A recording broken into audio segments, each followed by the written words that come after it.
এই অঙ্কটা করার নিনজা টেকনিক তুমি দেখে নাও। কি বলছে, দুটি সংখ্যার যোগফল 45, সংখ্যা দুটির বিয়োগফল তাদের যোগফলের 1/9 অংশ, সংখ্যা দুটির লসাগু কত।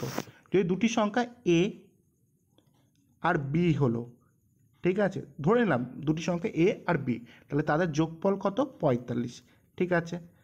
আর তাদের বিয়োগফল কি বলেছে, মানে এ আর বি তুমি যদি বিয়োগ করো, তাদের বিয়োগফল কত বলেছে, যোগফলের 1/9 অংশ, মানে ঘুরিয়ে কথা, মানে যে যোগফল মানে 45-এর 1/9 অংশ, তাহলে 45-এর 1/9 অংশ মানে কী করতে হয়, 45 গুণ 1/9, তাই তো। তাহলে 45-এর সাথে তুমি যদি 1/9 গুণ করো, 9 দিয়ে তুমি 45কে কাটতে পারবে, তাহলে কত হবে, 5 হবে, তাহলে এখানে হবে 5।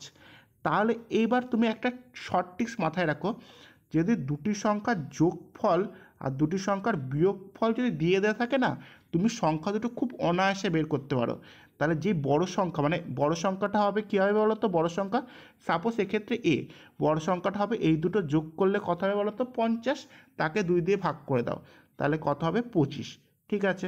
আর এই যে ছোট সংখ্যা কীভাবে বের করতে হয়, মানে ছোট সংখ্যা এখানে বি, এই ছোটো সংখ্যাটা কী হবে, এই দুটো বিয়োগ করে দাও, বিয়োগ করলে হবে 40, এবার তাকে 2 দিয়ে ভাগ করে দাও, তাহলে কত হবে, 20। এবার লাস্টে তোমার কাছে কি জানতে চেয়েছে, বলেছে সংখ্যা দুটির লসাগু কত, তার লসাগু 25 আর 20 লসাগু কত হয়, 100, তাহলে অপশন এ হবে রাইট অ্যান্সার, ঠিক আছে।